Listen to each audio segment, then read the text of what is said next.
Okay, the room is open and I'm going to assume everybody is now in it and can hear me. Thank you everyone for joining us. Welcome to the latest 𝐓𝐡𝐞 media briefing on the COVID-19 pandemic and its effects on society. I'm Gregory Phillips with 𝐓𝐡𝐞 Communications and I'll be moderating this panel. We have three 𝐓𝐡𝐞 scholars with us today to discuss how the pandemic is affecting small businesses and local media and what the future might hold. I'll introduce them in turn to get the discussion going and then we'll open it up to questions. We are recording this briefing and that recording will be sent to everyone who registered. Thanks to those reporters who already submitted questions. During the discussion, those of you joining us on Zoom can also ask questions via the Q&A window, and we'll tackle those when we get to that portion. And there will also be an opportunity to ask questions out loud in a few minutes. So I'll go ahead and introduce our panelists. With us today, we have David Robinson. He is a finance professor at Duke's Fuqua School of Business, where his research includes entrepreneurship and small business. David, good morning. Morning. Phil Napoli is a professor at the Sanford School of Public Policy and a faculty member at the DeWitt Wallace Center for Media and Democracy at Duke. Good morning, Phil. Good morning. And 𝐶𝐏𝐿 𝐏𝐚𝐧𝐞 is faculty director at the Center for the Advancement of Social Entrepreneurship, which is housed at Duke's Fuqua School of Business. Good morning, Kathy. Good morning. Okay, Professor Robinson, I'd like to start with you. You're not optimistic that there will be a fast economic rebound from the effects of isolation for small businesses. What do you expect the economic recovery to look like, and can anything be done to speed it up? Thank you, Greg. Yeah, hi, I'm David Robinson from the Fuqua School of Business, and I'm pessimistic that we're going to experience what people refer to as a V-shaped rebound. And when people speak of a V-shaped rebound, they have in mind a rapid recovery back to normal and characterized by sort of making up for some of the lost ground in consumption that we've experienced over the last few months. And I think there's a couple of reasons why that's unlikely. One is we're not all going to go get 3 haircuts in the week that we can go back to the barber. We're not going to get our teeth cleaned twice when the dentist opens again. So some of the consumption that has been lost over the last 6 weeks, 2 months, has just gone forever, and it's never going to come back. Secondly, I think it's important to recognize how fragile many household balance sheets are. The median, a family earning the median income in the U.S., about 1/3 of them only make minimum payments on their credit cards from month to month. Many of them say that they cannot get their hands on $2,000, as a rainy day fund. So people are going to come out of this crisis with very strained household balance sheets. And that's just going to put a drag on consumption. It's just going to be, people aren't going to have the household resources to go out and jumpstart consumption like we would need to see in order to get that V-shaped rebound. Gotcha. Thank you very much. We're going to have a lot more to dig into there, obviously. But Professor Clark, I'd like to move on to you. Federal funds obviously are falling far short of meeting the needs for small businesses, but you've compiled some other sources of relief funding for businesses that are struggling. Can you tell us a bit more about that effort? Hi, I'm Kathy Clark, Faculty Director of CASE at the Fuqua School of Business, and we study social enterprises that solve social and environmental problems. And we've realized that during the COVID-19 crisis, every business is really an impact business because they employ people. And if they can't pay their employees, those people could lose their jobs and also their health insurance in the US. Research shows that small businesses have on average 2 to 4 weeks of cash on hand. And we are now at least 6 weeks into the COVID-19 crisis in the US. And so realizing these are really tough times, we put out some feelers to say, what are cash resources, emergency cash relief resources that are available for small businesses and nonprofits during this crisis? We were able to, in late March, put out some feelers to our networks. We ended up with 60 resources. By the end of the week, we had over 200. We now have a site called COVIDCap.com that lists over 500 cash relief resources for entrepreneurs anywhere in the world, and they total over $1 trillion. Gotcha. Thank you. We'll obviously dig more into that as well. But I'd also like to ask an opening question for you, Professor Napoli. Local media, which is where so many of us are getting information, the latest information about the pandemic. But local media outlets were already in a hugely challenging business environment before the pandemic. there's been a spike in demand for information since isolation started, but the pandemic is also making the situation even worse for these organizations. Can you tell us how that's happening and what effects you expect it will have in the long term? Sure. So what we're seeing, and I'm Phil Napoli, I am a faculty affiliate with the DeWitt Wallace Center for Media and Democracy, where one of the things we study is local journalism. And what the pandemic has really illustrated in fairly sharp terms is that as we understand, media operate what we call a dual product marketplace. There's one market in which content, news is sold to audiences, and another in which audiences are sold to advertisers. And on the audience side, our demand for news is peaking. And we're even seeing some increase in willingness to pay. We're seeing many sites actually experience increases in subscriptions, for example. But on the other side, the ability for advertisers to advertise, or the willingness for advertisers to advertise on these outlets, is plummeting. So the economics of journalism are not entirely tied to consumer demand for journalism. And so we see this, incredible crisis that's already been affecting local journalism get exacerbated. And what's particularly interesting about the coronavirus situation is it's sort of highlighted some of the unique ways in which the economics of digital news work. So for example, we're seeing advertisers blacklist essentially coronavirus coverage, which means essentially using keywords to make sure that their ads don't appear alongside stories dealing with coronavirus issues. And suddenly that creates an ironic situation in which the news that is in highest demand is actually the type of news that is most economically vulnerable. That's the nature of what I would argue is a market failure that we are experiencing in the local journalism space. And now the other important factor that we're realizing now and recognizing is that many of what we call these local news outlets are not in fact small businesses. They, over the past 40 years, we've seen this trend towards group ownership, conglomerate ownership of our local media sources, whether it's television, radio, or newspapers. So these local outlets, as much as the outlet itself at the local level might be small, under 1,000 employees certainly, the fact that they're part of these larger media companies means that they have not, as of yet, been eligible for a lot of the financial support that's been coming to small businesses.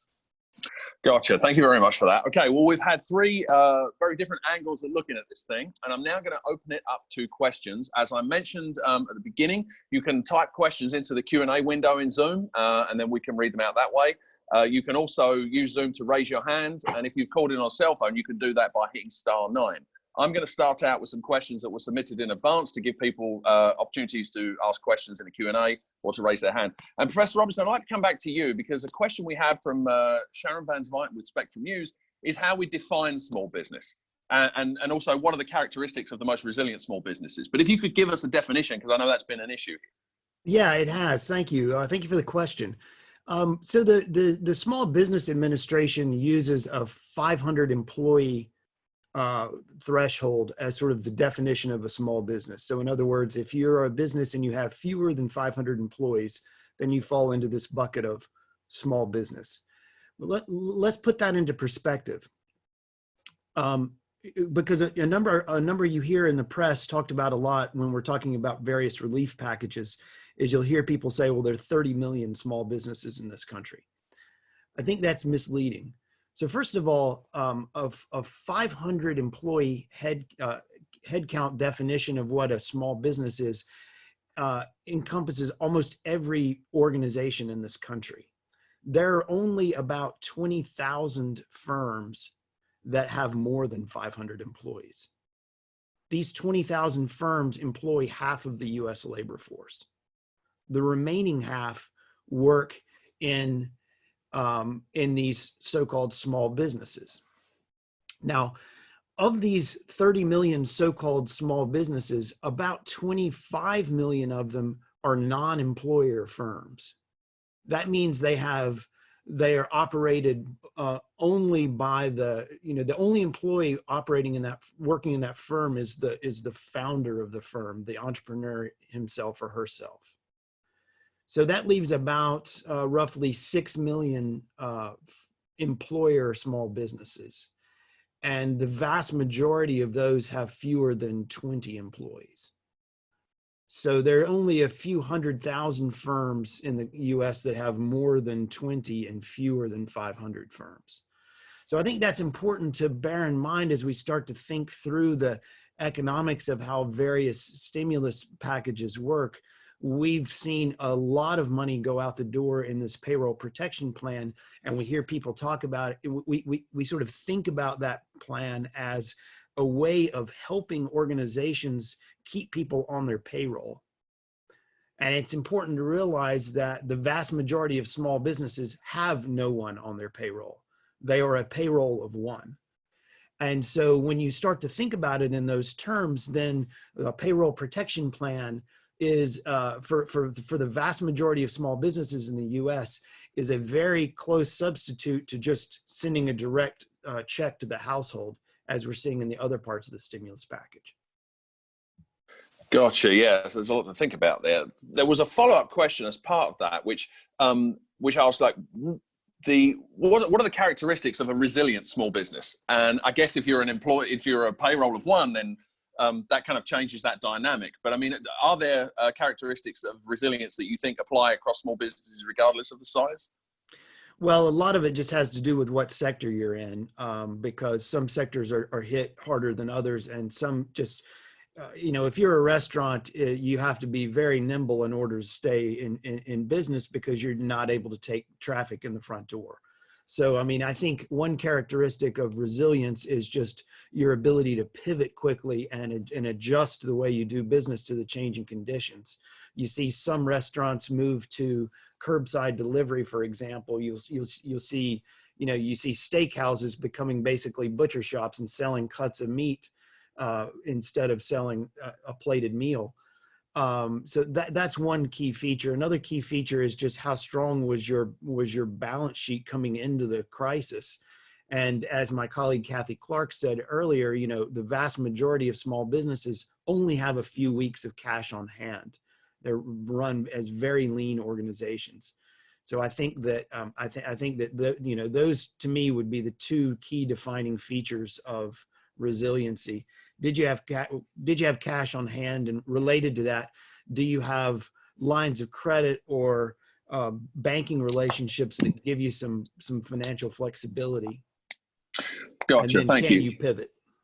Right.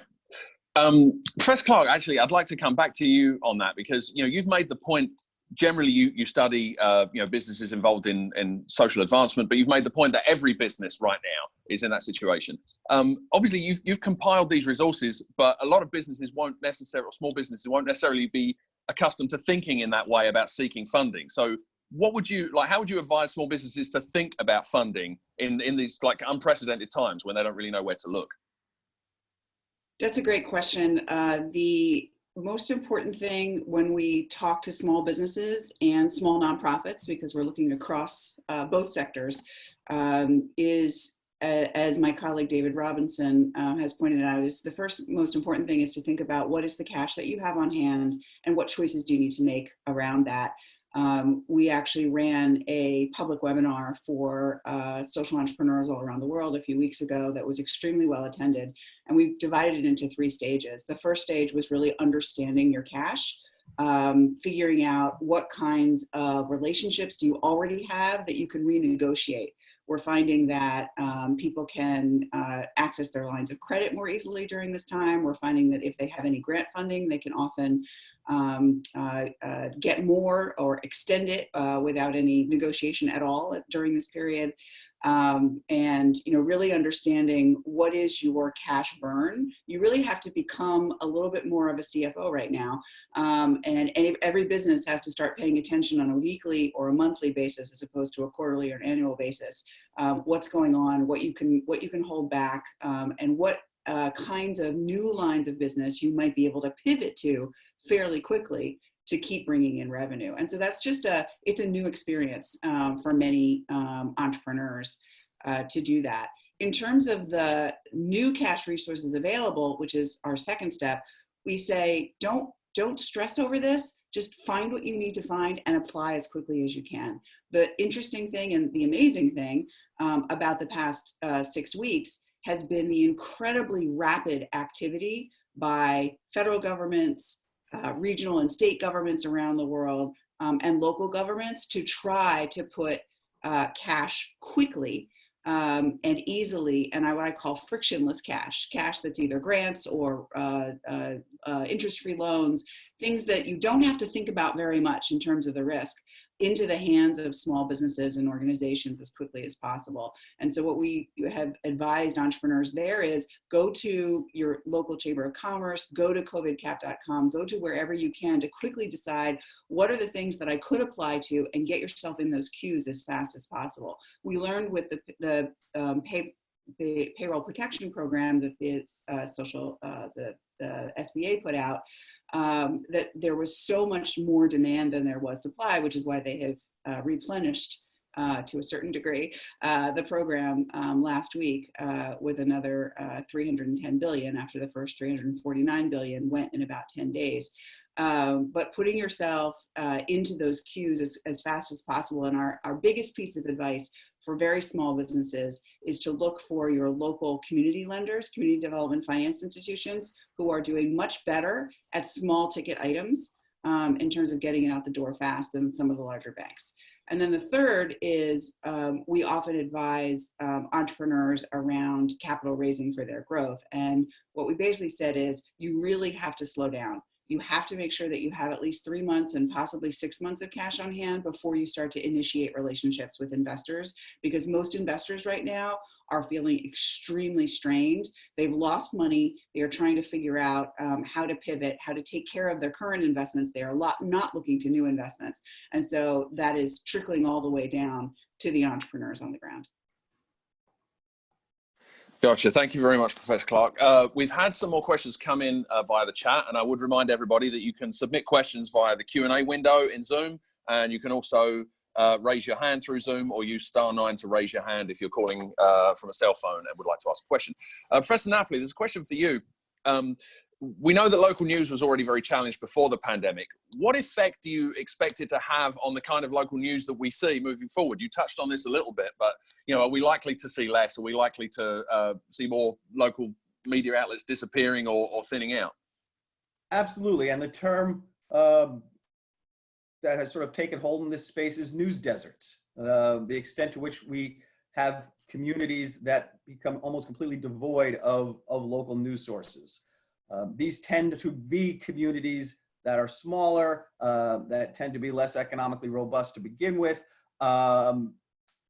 more rural, and it would not surprise me at all to see news deserts spread quite a bit in the wake of this pandemic. So that's one effect that I expect. We'll probably see in relation to that too a continued trend, which I think is an important one, which is essentially a consolidation of news workers. And what I mean by that is today, New York Times, the Washington Post, a few other national news outlets actually account for a growing share of the total number of journalists working in this country. So there is this sort of consolidation of the distribution of journalistic resources that I would likely expect to see increase as a result of this. Gotcha, thank you. There's another question we've had through the chat that I think you might want to address, potentially all three of you could. It says, how much of the economic damage can be attributed to the enforcement of stay-at-home orders versus the changes in consumer behavior due to COVID? I saw some evidence recently.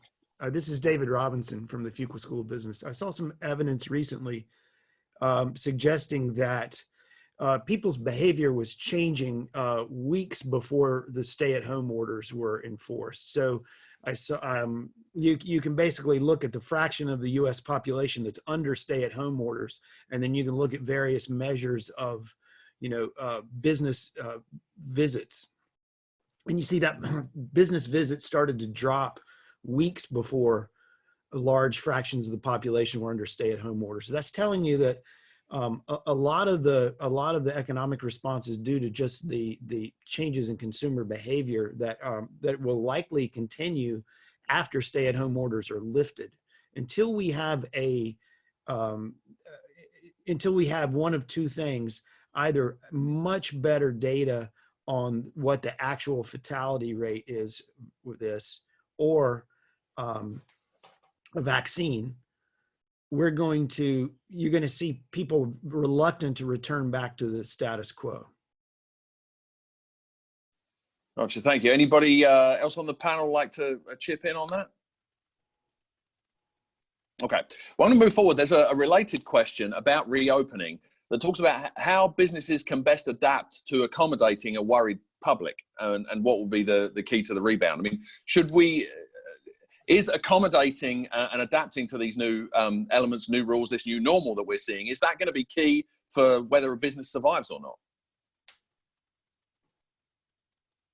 And I guess I'm throwing that out to anybody that might have some thoughts on it.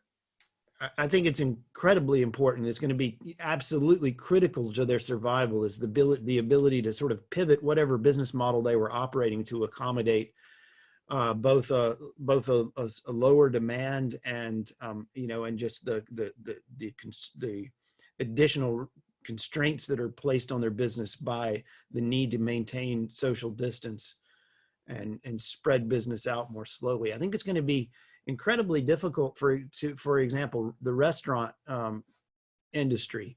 It's hard to run a restaurant profitably if you're at 1/6 of your normal capacity. That's a very expensive way to run a restaurant. So unless a restaurant can figure out how to supplement the people that are coming in the front door with additional business through curbside takeout or delivery, restaurants are going to struggle. The same with hair salons, dentists, things like that, where service businesses where there's a lot of human contact, those service businesses are going to have a hard time coming back quickly. Gotcha. Professor Clark, I'm sorry, did you have something you wanted to say about that question? Yeah, I was just, this is Kathy Clark from the Fuqua School of Business. And in terms of, how when you think about how our business is going to come back once the stay-at-home orders are lifted and kind of what challenges they'll face, I think it depends what business you're in, and high contact service businesses are obviously going to have quite a number of challenges. I also think there's another way to look at this, which is everyday people are going to continue to face new and challenging problems, which are opportunities. And so I think, from the point of view of, why do we like innovation? We like innovation because it solves problems really fast and learns how to solve problems. We get feedback loops through entrepreneurship. That's part of the whole idea of it. It's like, entrepreneurship is almost like a little R&D arm for society. Let's try this and see if it works. Let's try this. Okay, that one worked, and then we can scale it up. And I just think that we have so many issues, from community services within nonprofits to different ways that consumers need to get their goods or see products that they may not be able to touch and feel in the same way. I mean, there's a lot of things that will be made possible by the constraints of this new environment. So to put a little bit of an optimistic spin on it, I think we're going to have, if it takes a year or two for us to get back to at least what we think of as normal, or something approximating normal, I think we're also looking at a year or two of an opportunity for rapid innovation and learning, not just around, kind of the everyday products and services that we depend on, but also larger goals. So I've been involved in a number of conversations globally around what is the impact of COVID-19 on achieving the Sustainable Development Goals. The Sustainable Development Goals are 19 global goals that countries around the world have set around climate change and gender equality and poverty and so on.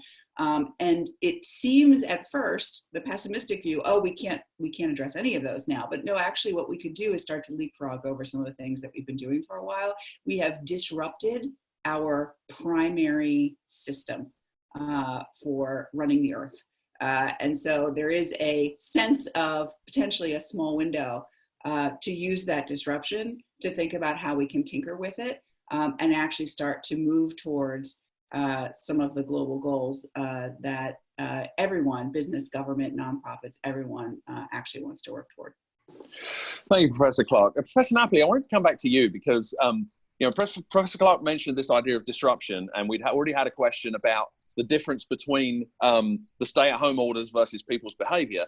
And there's been, there have been reports that some of the push towards premature reopen orders have come from some of the same sources of misinformation we saw in the 2016 election.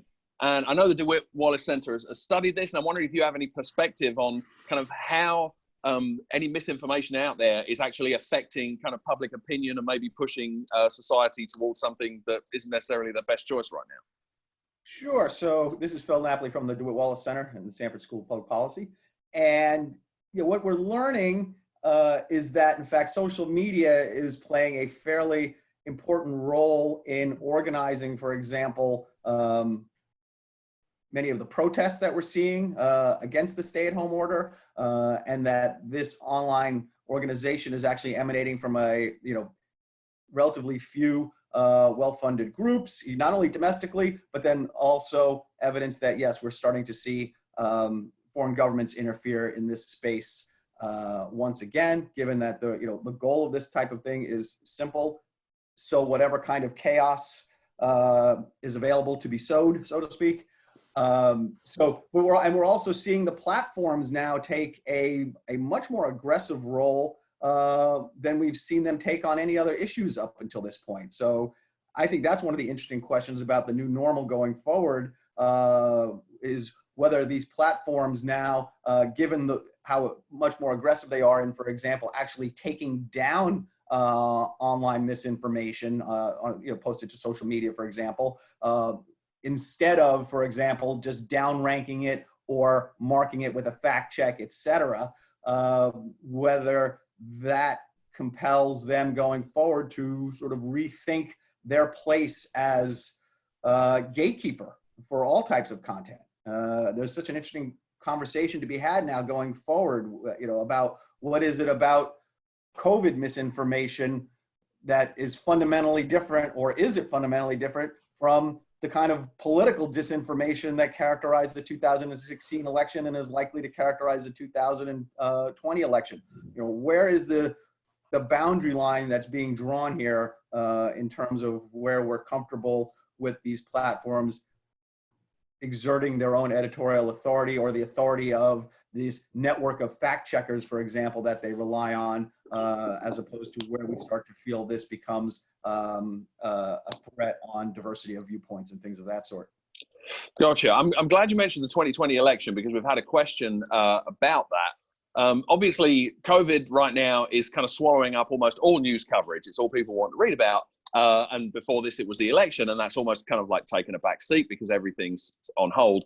The question is, like, how do you think that the pandemic is going to impact coverage of the election campaigns as we get closer to November, and what might the effect of that be? Well, that's a great question. I think there's no way that the pandemic doesn't continue on as the central political issue around which this campaign revolves. Needless to say, it represents the most compelling political opportunity for the Biden campaign, and to a very large extent, the campaign messaging drives media coverage. So they're inextricably intertwined. I think we've seen an incredible amount of really valuable investigative journalism that has revealed various missteps that the federal government has made along the way. And I think we're likely, that work takes time. I don't think we've learned probably everything we're going to learn on that front. So I think it's likely to continue to influence the broader public agenda, the broader political agenda, as we evaluate our options in the 2020 election. Gotcha. Thank you, Professor Napoli. Professor Robinson, I'd like to come back to you. We've had a question. You talked about restaurants and the difficulty there in maintaining your business model with social distancing. We've had a question about whether there are other certain business sectors that you think are particularly vulnerable, that are going to find it particularly difficult to bounce back from this. It's hard to say which specific industries are going to be hit harder than others. And part of the reason for that is something that my colleague Kathy Clark said earlier, is that basically this is a just fundamental disruption in the way business is taking place. we're not going to return to the normal that we knew before the crisis. We're going to return to a different normal. We're going to see global supply chains have been disrupted and are going to be reconfigured. The way we distribute goods to customers, the way we interact with customers has been disrupted and is being currently reconfigured. The segments of the population that engage in consumer activity in certain ways is changing. So you're seeing older populations embrace, online shopping and things to a much greater degree than they did before. Those changes are going to be permanent changes, and business is going to reconfigure itself to adapt to that new normal. And so, but I think it's hard for us to appreciate just how significant those changes are likely to be. And until we really see how that plays out, it's very hard to make a prediction about which sectors are going to have the hardest time making the adjustment. Gotcha, that makes sense. And you mentioned, the element of online retail. And of course, we've seen a lot of local businesses pivot to offering their services online, bookstores and others that can't do face-to-face business right now. But we've also seen an explosion in Amazon and other online retailers growing as a result of this. That's so, right. I mean, that being the case, I mean, the pandemic's obviously accelerated this move to online. Does it provide even more of an imperative for your Main Street businesses to find a way of doing whatever it is they do in an online format? It does. And I think it just fundamentally transforms the way business is organized. Just think about your average strip mall. Your average strip mall probably has a grocery store as an anchor tenant, and it has lots of other small businesses sort of attached to that. Well, suppose people stop shopping for groceries in the way that they did before the pandemic occurred. So instead of all of us driving our cars, parking out in front of the grocery store and going in and shopping and looking at what's on the various end caps, instead we go online and we fill out a form, and a personal shopper goes and picks a bunch of orders. That fundamentally changes the value proposition for the grocery store to be in the strip mall in the first place. And so that has ripple effects for those small businesses that were located next to that grocery store, that were relying on the foot traffic that the grocery store itself was generating. It also changes the dynamics of how you lay out a shopping center. You don't need 6 times the square footage in parking for the amount of retail space you have when you don't have the same kinds of foot traffic going into the strip mall in the first place. So I think it's going to just fundamentally reshape the way retail land use occurs. It's going to change the way spillover traffic occurs. It's going to fundamentally reshape just Main Street small business. And they're, the ones who are innovative and creative and can pivot and find new ways to reach customers are going to be big winners. Thank you, Professor Robinson. Professor Clark, I wanted to kind of pull that question into your sphere. When we talk about, you talked about innovation in entrepreneurship, and especially as it results, as it pertains to, the advancing of social causes. I mean, do you expect to see a lot of these social enterprises rethinking and thinking, okay, well, whatever it is we're doing, how can we do it from a distance? Is that the kind of innovation that you expect to see, because that's the new normal that they're going to be looking at? Thank you. This is Kathy Clark from the Fuqua School of Business. And in terms of the social enterprise community and how they will have to look at their new value propositions in the COVID-19 world, I don't think that it's going to be as simple as a social enterprise trying to figure out how to do its work virtually. I think when you think about social enterprises, which for us encompasses health enterprises, education enterprises, people working with climate change, people trying to provide pure water for people in Africa, it is so broad. Financial services in India, some of those can be virtualized fairly quickly. Some of them will never be. You can't provide water for people virtually. You have to actually do it on the ground, and you have to figure out how to do it in a way that keeps them safe. I think more importantly than that, or maybe stepping up a bit from, there's a set of social enterprises around the world who have embraced the notion that the purpose of their business is not just to maximize the return to the owners of that company, but to pay attention to and to maximize the impact that they have on other stakeholders of that business, whether that be customers or suppliers or employees or the environment. We have a similar thing before COVID-19 happened. We had a similar statement from some of the largest CEOs in the world through the Business Roundtable. Also say, the purpose of business should not be simply to maximize shareholder return. It should be to maximize benefit to the broad array of stakeholders that every business touches. And I think this COVID-19 crisis is going to anchor up that sentiment, where we can now see what businesses are doing. We can see how they are treating their employees. We can see what choices they're going to have to make about their supply chain.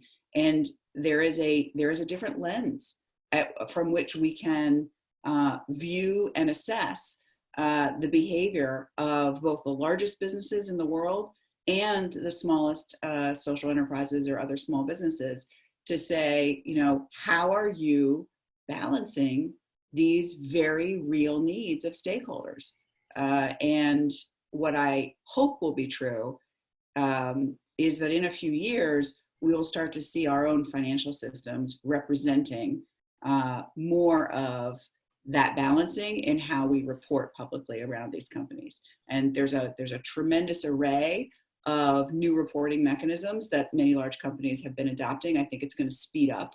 And I think we as consumers and as owners of public companies are going to be able to hold those companies more accountable to how they treat everyone, especially in times of crisis. Gotcha. Thank you, Professor Clark.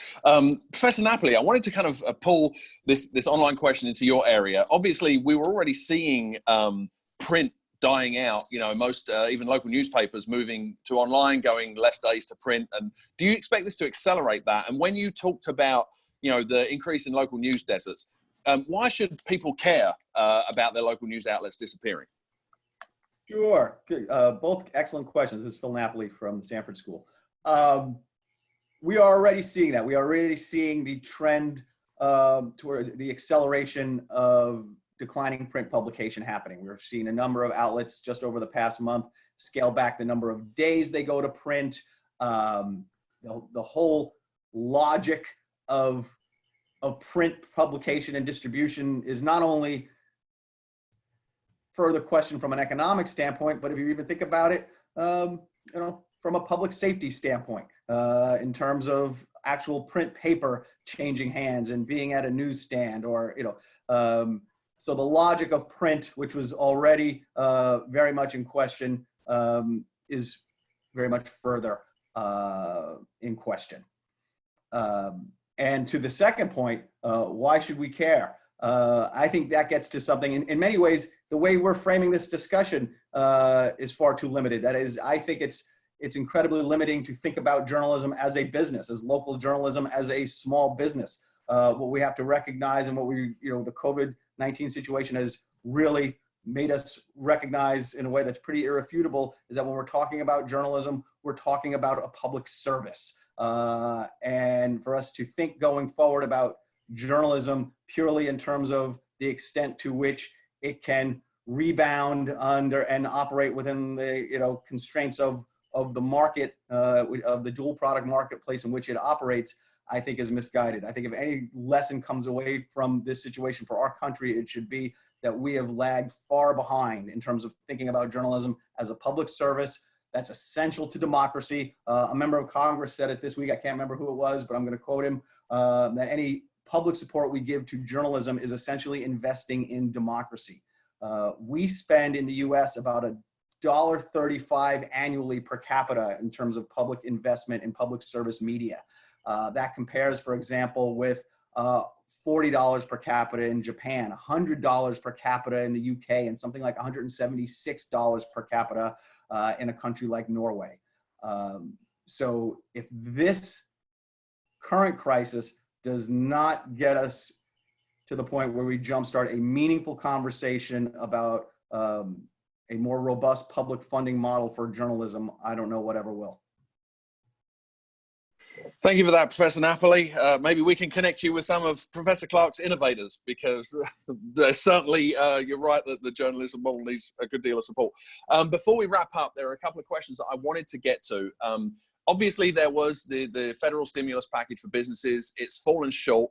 But Professor Robinson, I was wondering if you could speak to whether that has helped, whether you think it's having a measurable impact, and if there is anything else that the federal government should be doing right now to support business sectors.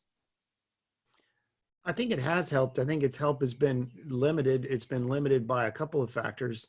One factor that's caused the help to be limited is just the difficulty that many small businesses have faced applying for and receiving the funding. We're hearing stories about how the funding is not necessarily going to the small businesses that need it the most. It's going to the small businesses that are best connected with their banks and with their, with their communities. We're hearing stories about some large businesses getting fairly sizable portions of the payroll protection plan. And I think that just speaks to the difficulty that many small businesses face in going through the application process itself. But for the firms that receive it, yeah, I think it is beneficial. And, but I think the scale of the problem that small businesses face is just orders of magnitude larger than the amount of government resources that have been pushed at it. And I don't know that there's a lot more that you can do, because ultimately we have to pay this money back. And it's going to be paid back either by the businesses that borrow it or by future taxpayers. And so at some point, the trillions of dollars that are going to aid small businesses and households and just the economy in general, there's going to be a settling up that takes place over the course of generations, and so there's just limits to how much more we can do. Gotcha, that makes sense. Professor Clark, Professor Napoli, either of you care to add anything to that? Yeah, I would just say I think that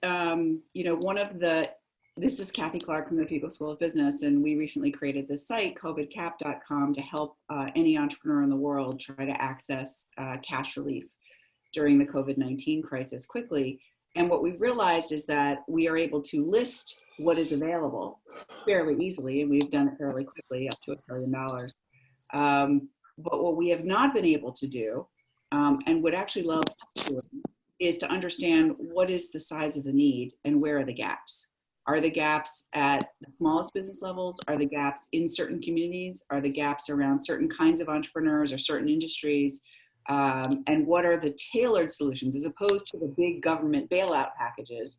What the next round of relief should be more tailored to the places that still need relief and that have needs for other reasons that the government money was not able to address. And so we at Fuqua are very interested in that and are engaging in conversations globally with some other institutions to see whether we can start learning about that fast so that we can help the policy conversations going on.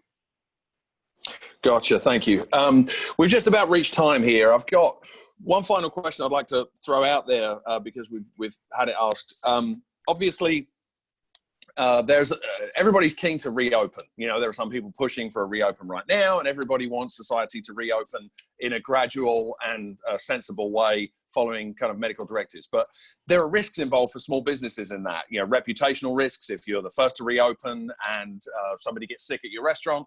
And Professor Robinson, you'd already talked about how people's behavior was changing even before stay-at-home orders took effect. What advice can you offer for small businesses who are trying to kind of navigate alongside governmental suggestions, how they should manage their reopening, how they can do it kind of safely in a way that protects their business, but also manages to get people coming through the door? What are some of the considerations for businesses as we start to emerge from this thing? I mean, I think the main consideration is just the degree of person-to-person contact that's required to conduct business in the way that the business is accustomed. And businesses that require a lot of person-to-person contact are going to have to reopen very slowly and carefully and methodically. And so then the challenge will be to take what used to be person-to-person contact-driven activity and try to find a way to make it not be that anymore. And I think that'll be the key to how businesses reopen. And that's true, you know, across the board, whether it's a restaurant, a hair salon, a dentist, a library, a public swimming pool. The question is going to be just, you know, how do you manage person-to-person contact? Gotcha. Thank you. Professor Napoli, before we go, I wanted to give you a chance to weigh in with your perspective, you know, as challenged local news environments emerge from COVID in whatever shape they do, you know, what is going to be the biggest existential issue for them as they continue to try, you know, and fulfill their mission of local journalism in a changed world, do you think? Biggest existential issue? That's an interesting question. Well, I think if what I was talking about before in terms of greater willingness to invest in public support for journalism comes to pass, we would be facing that existential issue that's always been lurking, you know, over our shoulder, which is, can we have a model of journalism in which government support is more pronounced that maintains the necessary independence? But at the same time, they're already confronting another existential issue, which is, you know, at this point in time, really the most pronounced financial support for local journalism is coming from places like the platforms like Facebook and Google, who are devoting substantial amounts of money to local journalism, which raises its own existential questions about sort of, you know, the term we use in my field, platform dependency. And the irony, of course, there is that the funds are coming from a couple of the organizations that actually played amongst the most prominent roles in decimating the old revenue model for local journalism. So gotcha. I'm sorry, go ahead. Where it comes from and how you react to that, I think, is the big existential question. Gotcha. Thank you. Thank you very much. Go ahead, Professor Clark. I was just saying, ironically, some of the, you know, when we have listings on our site, 𝐓𝐡𝐞 to help entrepreneurs during this period, what we realized is that there's a set of listings that are governmental. There's a set of listings that are, you know, at federal, state, and local level. There's a set of listings that I would call kind of philanthropic, of people recognizing a cause and saying, I want to, you know, so the 𝐓𝐡𝐞 Foundation just announced $100 million for health outcomes globally. And then there are a lot of corporate listings. And the ones that you just listed, the ones from Google and Facebook, are some of the largest and the most flexible corporate dollars available right now. And that's also very interesting from a point of view of, you know, what is the opportunity for a corporation to develop relationships or to promote goals during this period. And so that's another reason that people can come to our site to take a look at what corporates are doing. Gotcha. Thank you, Professor Clark. We're going to call it there. And for the reporters on the call, we are going to include a link to Professor Clark's database of funding in our follow-up with you. And we'll include her email address. I'm sure she'd be happy to talk to any reporters who have further questions about that. Thank you very much, everybody, for joining us. Thank you to our panelists, David Robinson, Phil Napoli, Kathy Clark. As I mentioned, this is one in a series of 𝐷𝐞 Media briefings. Our next briefings are going to involve supply chain disruption and the challenges involved at-home education, which all of the parents on the call, I'm sure, will appreciate. So thanks very much, panelists, everybody. Thank you for joining us, and please stay well. Thank you. Thank you very much. Thank you.